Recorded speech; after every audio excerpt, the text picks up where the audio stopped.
like that, they always ask, can I get also a share of the carbon credit that will be produced from this project? They insist from the very beginning. And of course, from the perspective of our client, which will get the money, they want to share it, but then we have to explain. Well, there are some regulations preventing us from doing that because the government is blocking it. Perhaps like how many percent goes to the NDC and how many percent. That should be one of the midway sort of things to solve it. And you told me after this you will talk with ministry officials, right? This is the thing that you need to bring, because look, again, by the end of the day, we need to be pragmatic, right? Of course, you want to have an ideal world, right? But the problem is, like I said again, it is not cheap to implement all of this technology.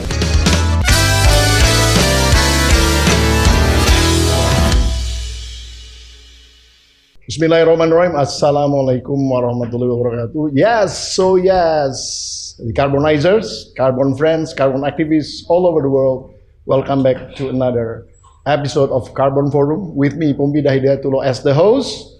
And today we're going to discuss about the government regulations related to the sales of the carbon credits to the foreign entity. And with us, we already have a guest, a very interesting guest. He's Pramudya Oktavinanda. He's the managing partner of Umbra Strategic Legal Solutions. Welcome, Pak Pram. Thank you, Pak Poempida. Thanks for being here. And speaking about we call it the foreign sort of sales related to the carbon credits. What is your opinion about it? Why the government hasn't actually sort of issued the regulations related to that? I think the biggest problem with why the government is kind of restricting. So, in the past, there were never any regulations with respect to carbon trading, and we represent some clients. They want to get the benefits from implementing projects that will reduce carbon, and then they can sell it to the market, something like that. Right? So they work with FERA, like that. They want to have a verification, things like that. But then suddenly, I think a couple of years ago, 2-3 years ago, the government says no, there will be a moratorium. You cannot do it. That's right. And then the Ministry of Environment and Forestry issues a new regulation, practically saying that you cannot sell any carbon credit internationally to other party unless you already obtain approval from the MOEF. And so the question, what is actually the legal basis for this, and why they have this kind of background?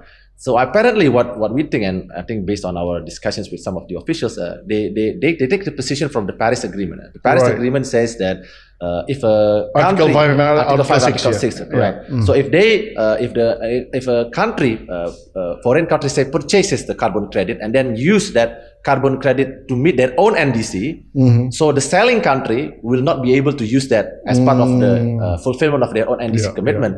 So I think the government, because they see that the NDC commitment is quite high, things like that, so they want to, I want to make sure first that we actually satisfy our NDC commitment before I'm letting anyone selling their carbon credit to outside parties, and especially if those outside parties will then later on claiming that, this is part of my NDC fulfillment, right?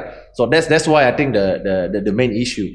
But apparently this is not just a strategy implied by Indonesia. So I checked also what happened in Canada, what happened in Europe, right? Europe. And then actually the EU also take the same position. They want to make sure that parties in the country also meet their NDC requirement first, although for quite a different reason. The reason is that they want to make sure that it is their own country that actively produce the carbon reduction activities. So before you purchase from someone else, at least show to us that you already do these activities in the country, right? Because by the end of the day, the most important is to reduce the carbon emission in your own territory, right? Because if we can show that if you're just purchasing from any other part of the planet, it is still reducing carbon emission globally. But then the people in the relevant territory will still inhale the bad air and things like that, right? So they want at least show us first that you reduce before you purchase from someone else. Yeah, but that's kind of, well, I would put it as a chicken and egg situation, isn't it? When you want to develop some sort of green projects, I mean, even any countries in the world, they need finance for that. Correct. Right? So the idea is actually selling the carbon credits is one of the things to earn the financing for this activity. Yeah. So if you needs to achieve the NDC, how are you going to sort of fulfill this? Without money. Yeah, of course. Yeah, exactly, without money, right? Yeah, that's the question, thing. Right? That's how can I do this without money, especially because investment? The fiscal issue in Indonesia, we are very, very tight. Yeah. We are already like, I don't think we have some spares for developing the green sort of sectors, right? Yeah.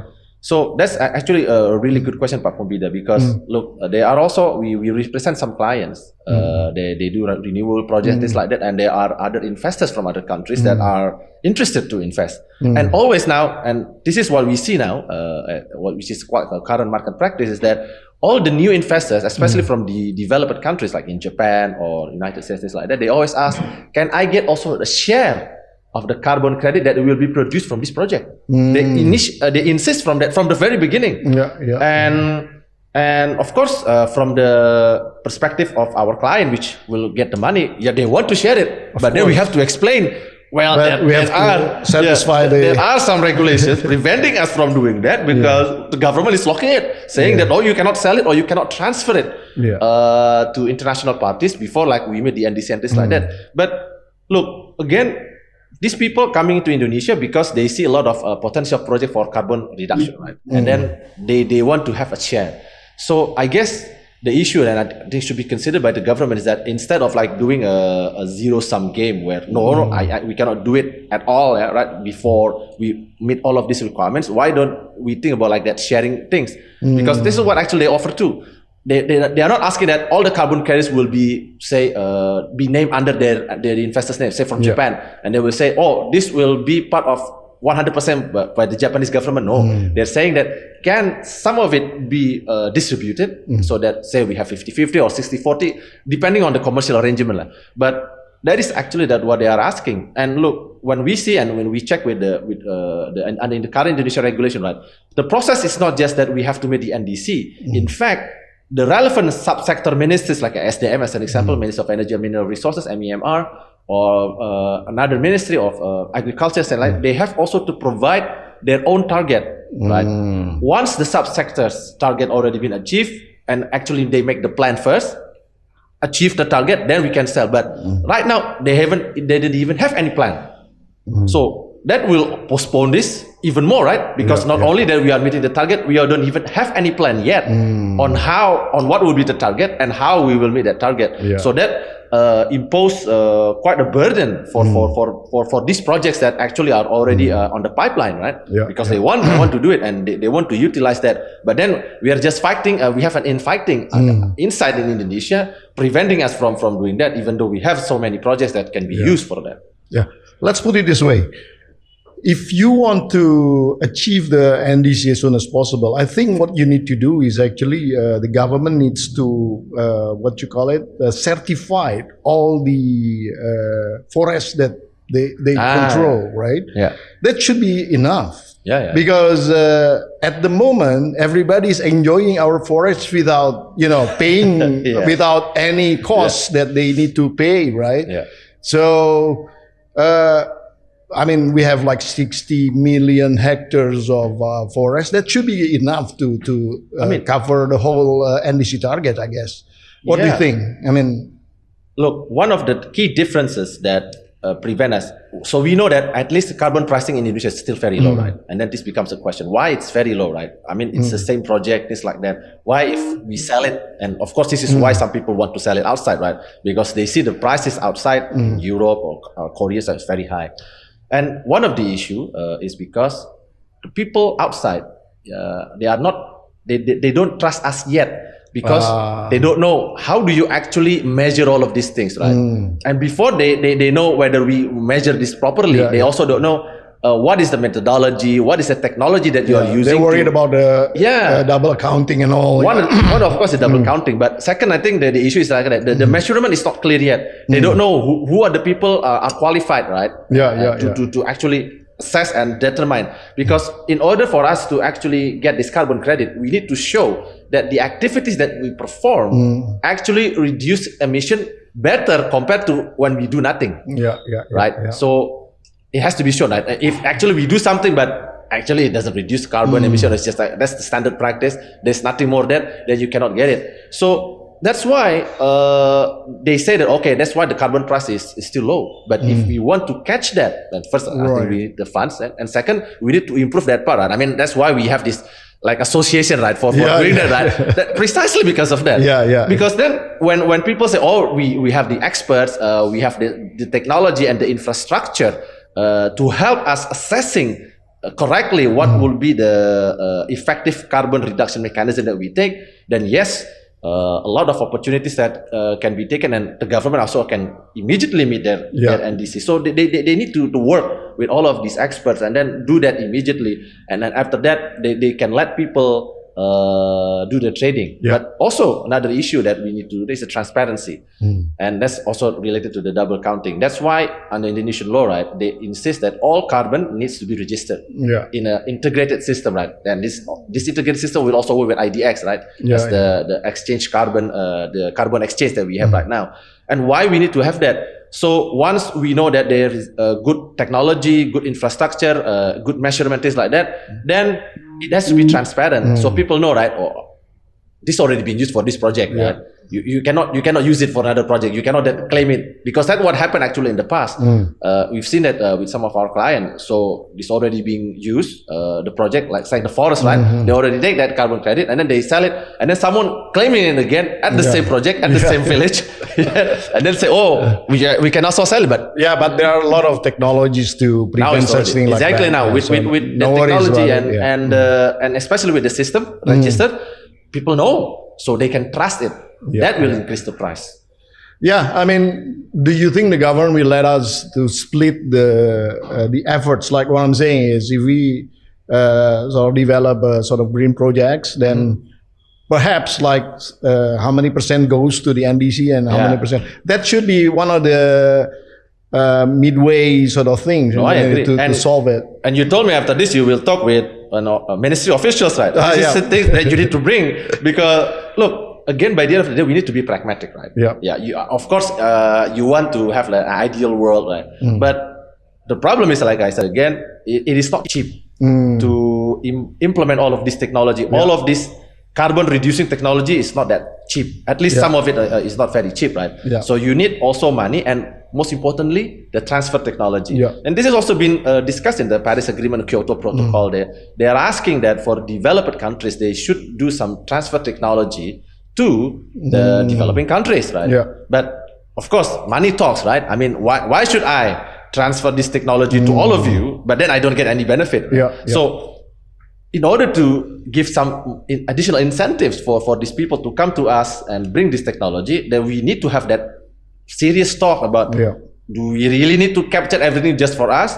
Or because pragmatically speaking, this is also for the benefit of us and also the global world, right?